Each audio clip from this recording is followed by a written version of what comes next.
Donald Trump.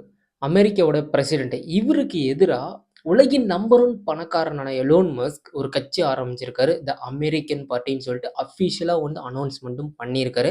இவங்க 2 பேரும் வந்து தேர்தல்ல வந்து அவ்ளோ நட்பு ரீதியா வந்து இது பண்ணாங்க. எலோன் மஸ்க் வந்து முழுசா வந்து ட்ரம்புக்கு சப்போர்ட் பண்ணாரு. இன்க்ளூடிங் அவரோட செலவு எல்லாத்தையுமே இப்ப தேர்தல் பிரச்சாரத்துக்கு வந்து ஏகப்பட்ட செலவாகும். அது எல்லா செலவுமே வந்து யார் பார்த்துக்கிட்டாருன்னு கேட்டீங்கன்னா, உலகின் நம்பர் 1 பணக்காரனான எலோன் மஸ்க் தான் பார்த்துக்கிட்டாரு டொனால்ட் ட்ரம்புக்கு.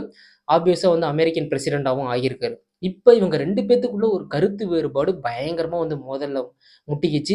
அதுக்கு பதிலா தான் எலோன் மஸ்க் வந்து ஒரு புதிய கட்சி ஆரம்பிக்கவான்னு சொல்லிட்டு ட்வீட் பண்ணியிருக்காரு. அதுக்கு மக்கள் எல்லாருமே வந்து ஆரம்பிக்கலான்னு சொல்லிட்டு சொன்னதும், அவர் ஒரு புதிய கட்சி ஆரம்பிச்சுட்டாரு. இது அமெரிக்காவுடைய பாலிடிக்ஸே வந்து கதிகலங்க வச்சிருக்கு. Not only America. உலக நாடு அரசியலே வந்து இது ஒரு மிகப்பெரிய ஒரு மாற்றமா கருதப்படுது. நீங்க என்ன நினைக்கிறீங்க? எலோன் மஸ்க் வந்து கட்சி ஆரம்பிச்சத பத்தி? கீழ கமெண்ட் செக்ஷன்ல கமெண்ட் பண்ணுங்க.